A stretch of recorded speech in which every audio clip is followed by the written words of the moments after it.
What would you do if you had 3 children to feed and absolutely nothing in your pocket? No savings, no job, no one coming to save you. Most people would break. Sarah got to work. Her name was Sarah, and at 31 years old, she had nothing. Not by choice, not by laziness. Her husband had left without warning, cleaned out the bank account, disappeared. She woke up one Tuesday morning, looked at her 3 kids eating the last box of cereal in the house, and realized something terrifying.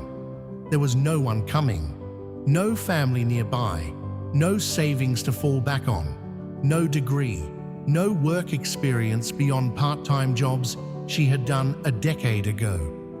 Just 3 kids, a rent notice on the door, and $40. $40. She told me later, "I sat in the bathroom for 20 minutes, just sat there, and I said to myself, you can cry later. Right now, you have to move." That morning, Sarah made a list. Not a list of everything she had lost. Not a list of everything that was unfair. A list of everything she knew how to do. She could cook, she could clean, she could organize, she could talk to people. That was it. That was the list. Most people would have looked at that list and seen nothing. Sarah looked at it and saw a business. She spent 15 of her $40 on cleaning supplies, knocked on every door in her neighborhood. "I'll clean your house better than anyone you've ever hired, and I'll do it today." 3 doors were slammed in her face. The 4th one opened. An elderly woman named Margaret, who hadn't had her house cleaned properly in 2 years. Sarah cleaned that house for 6 hours straight. Margaret paid her $60 and told 2 friends. Within 2 weeks, Sarah had 5 regular clients. She was working from early morning until her kids came home from school, then helping with homework, then back to planning the next day.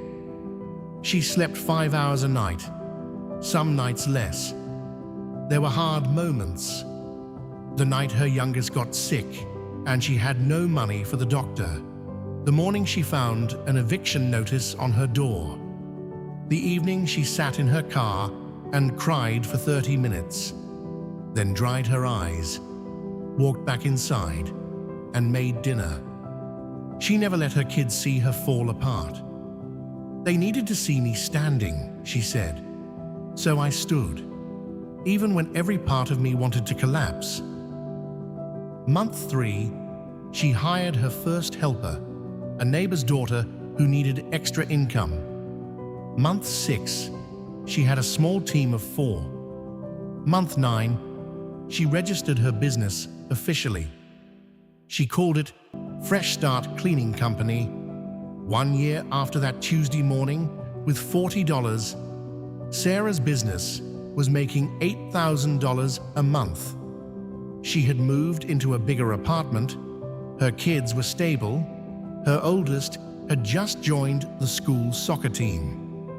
Life wasn't perfect, but it was hers. 2 years after that morning, Fresh Start Cleaning Company had 12 employees. Sarah had just signed a contract with a local hotel chain. Her monthly revenue crossed $50,000. A journalist asked her what her secret was. Sarah thought for a long moment. Then she said, "I didn't have a plan. I didn't have money. I didn't have connections. All I had was one decision: to move. Not tomorrow, not when things got easier. That morning, that was the only secret." Here is what Sarah's story taught me. We spend so much time waiting for the right moment, waiting for more money, waiting for someone to believe in us first. But the right moment is rarely the one that looks right. It's usually the one that terrifies you. The one where you have $40, 3 kids, and a rent notice on the door. That is not the worst moment to start. For Sarah, it was the only moment she needed. You don't need perfect conditions. You don't need all the answers. You don't need someone to tell you it's going to work. You just need one decision: to move. Whatever you are waiting for right now, whatever reason you have told yourself that today is not the right day, Sarah had every reason not to start. She started anyway, and 2 years later, nothing in her life looked the same. Subscribe. Every week, one story, one lesson, one reminder that the moment everything falls apart might just be the moment everything begins.